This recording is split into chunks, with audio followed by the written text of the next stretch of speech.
इस साल अहोई अष्टमी 24 अक्टूबर 2024 को मनाई जाएगी। पौराणिक कथा के अनुसार एक समय की बात है, एक नगर में एक साहूकार रहता था जो अपने 7 बेटे और पत्नी के साथ सुखी सुखी रहता था। एक बार दीपावली से पहले साहूकार की पत्नी घर की लिपाई पुताई के लिए खेत में मिट्टी लाने गई थी। खेत में पहुंचकर उसने कुदाल से मिट्टी खोदनी शुरू की। इसी बीच उसकी कुदाल से अनजाने में एक साही के बच्चे की मौत हो गई। क्रोध में आकर साही की माता ने उस स्त्री को श्राप दिया कि एक एक करके तुम्हारे भी सभी बच्चों की मृत्यु हो जाएगी।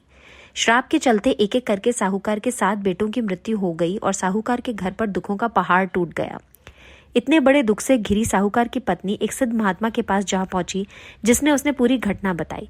महात्मा तो दयालु होते हैं। तब उन्होंने साहूकार की पत्नी से कहा, हे देवी, तुम अष्टमी के दिन भगवती माता का ध्यान करते हुए साही और उसके बच्चों का चित्र बनाओ। इसके बाद उनकी आराधना करते हुए अपनी गलती के लिए क्षमा मांगो। माँ भगवती की कृपा से तुम्हें इस बड़े अपराध से मुक्ति मिल जाएगी। साधु की कही गई बात के अनुसार साहूकार की पत्नी ने कार्तिक माह के कृष्ण पक्ष की अष्टमी तिथि को उपवास रखा और विधिवत अहोई माता की पूजा की। व्रत के प्रभाव से उनके 7 पुत्र पुनः जीवित हो गए और तभी संतान के लिए अहोई माता की पूजा और व्रत करने की परंपरा चली आ रही है। अगर आप इस तरीके के वीडियोस और देखना चाहते हैं तो मेरे चैनल को सब्सक्राइब कीजिए।